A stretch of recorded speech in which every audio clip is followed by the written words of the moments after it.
Hey,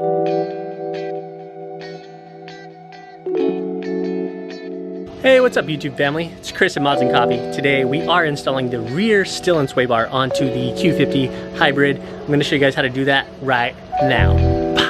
Alright y'all, I have got everything out here ready to go. The car is up on ramps. Let's jump into the tools you're going to need. Alright, so I've got my power tools, 14mm deep socket. You are going to want a 17mm wrench.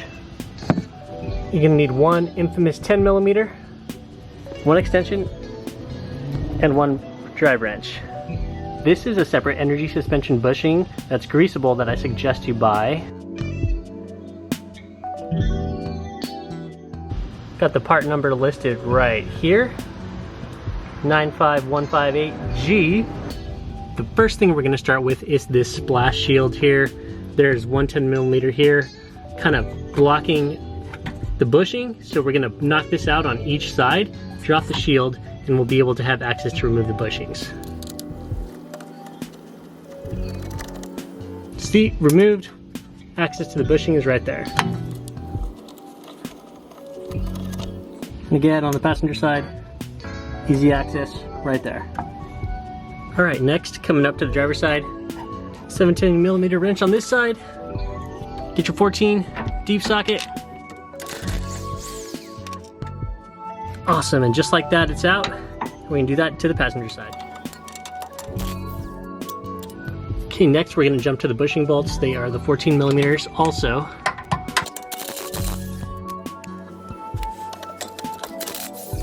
Alright, bar is loose on the driver's side. Let's jump to the passenger side. Right, now the bar is completely loose. The next thing I'm going to do is remove the bushings on the sway bar.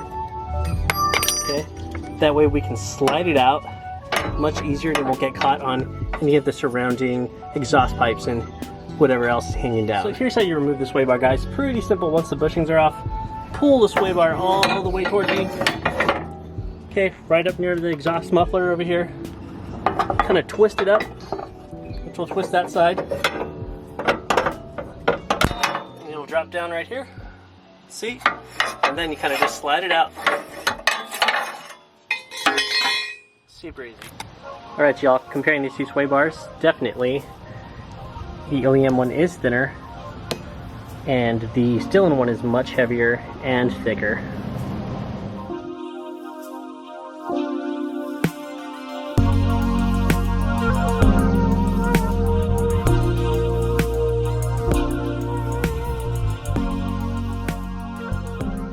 Alright, when you're going to mount this up, there's two hole settings. The one that's closest here is going to be for the stiffest setting. This outer one is going to be for a softer setting. We are going to go with the stiffest setting first to just kind of see how the car handles and behaves. If it's a little too much, then I will switch to the softer setting. But since I am running a hybrid, I want to get the best performance and handling out of it, so it is a heavier car.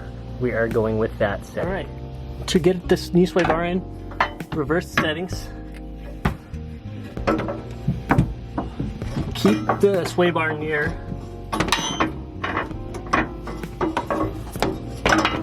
Keep the sway bar near the back of the muffler to really push it all the way through. And then it'll be all the way in, and then pull it all the way back. And once it's slid all the way back, you'll be in mounting position over here. Point it this way and mount it up. Alright y'all, now we are taking a look at the end links here for the sway bar. Here's the greased fitted one, the OEM one with the OEM bushing, and the new energy bushing. So what we're going to do is just kind of grease this up, mock these onto the sway bar, and kind of get this slightly mocked up before we get everything tightened up. Got the new bushing, get your grease. Try to use gloves if you're going to grease it up, because grease is just, it's a pain, guys. Pain to get out sometimes. So get it nice and lubed. So when installing these, I am wearing gloves again. Hope you dig them. just because I don't want my hands to slip on this greased up bushing. So we're gonna open this bad boy up to get it on. There we go. And it's gonna sit right here near the end. Push it up against that little welded nub there. That's like the collar, so it doesn't slide in and out. In some strut bars you have to get an additional collar to put here. This one is kind of welded in place, so just slide it up right there, and then we're gonna get the bracket on right now. Next, getting the bracket in place. Super easy. Slide it in. Get your 14mm bolt, the provided spacers that come with the energy bushing kit. We're gonna get this kind of mocked up right here for now. Just hand tighten everything. Next, let's jump over to the passenger side.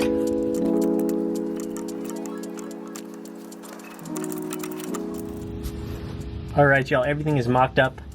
It is not fully tight. What you want to work on next is getting this lined up with the end link. So pull the whole bracket all the way this way so it doesn't rub on anything. We just want to get the slack, so pull it towards you near the back of the vehicle and get the end link in this side, and then kind of just get your nut on there. We're gonna do that to each side. Back on the driver's side, pull it, the bushing forward, line up the end link. Might need to rotate it just a hair to get it up, and then get your nut on there. So now that we have it where we want it, everything's pulled forward, we are going to tighten up this first and then the end links last. And lastly, we're going to tighten up the end links.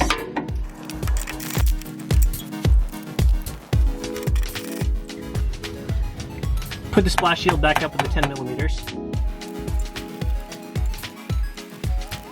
And we're done. All right, fam, sway bar is on. Project is done. Let's hit the road and see what we think about this.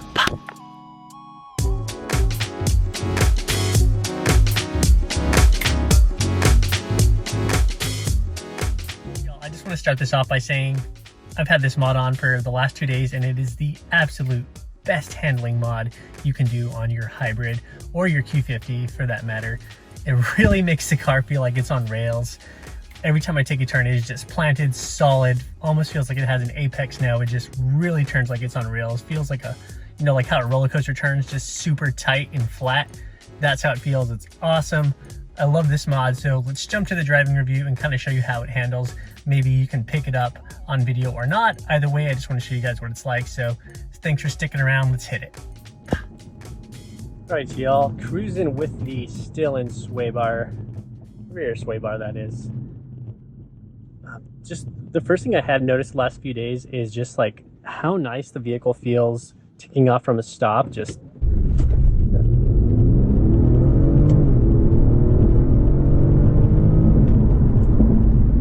it just engages much better, like it just hooks up better. I really don't know another way to say that. It just feels like it hooks up a lot better. Now, as far as like getting into turns, it really is a lot more planted. Just super smooth. I really don't know a better way how to say it, guys. It's on rails now. So even just kind of taking your basic kind of turns, it's pretty solid and locked. Now I just want to kind of illustrate that how it hooks up again, just from like a dead stop.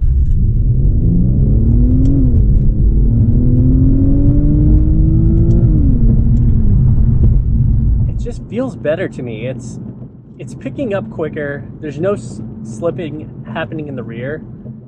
And I know some hybrid owners will experience the torque gauge where your electric charges is sometimes going on and off when you're flooring it, and that's due to some sort of slippage or some sort of traction control issue. I'm not having any of those issues so far. And another thing too with that, guys, change out your diff fluid, because when I changed my diff fluid and all my driveline fluids, that problem, I used to have it a lot and it went completely away. So yeah, having both of these sway bars and strut bar on now, it's just super nimble. I mean, with the direct adaptive steering, this car is just absolutely precise. No mistakes in the handling. It is so perfect. Like, amazing feedback and control, especially on the highway. This thing going highway speeds, I don't feel anything on the highway. No bumps, no bump steer. It just stays straight as an arrow, just absolutely dead straight, and the wheel never moves. It's amazing. So I definitely recommend to get both of these in tandem. Get the strut bar, get the rear Stillen sway bar. It is awesome. Well, thanks for joining today. If you like this content, please subscribe down below. Hit that like button and leave some comments, guys. I really appreciate all the support and feedback. And I've got more content coming up for you guys very soon. So have an awesome week, and I'll catch you guys next time. Peace.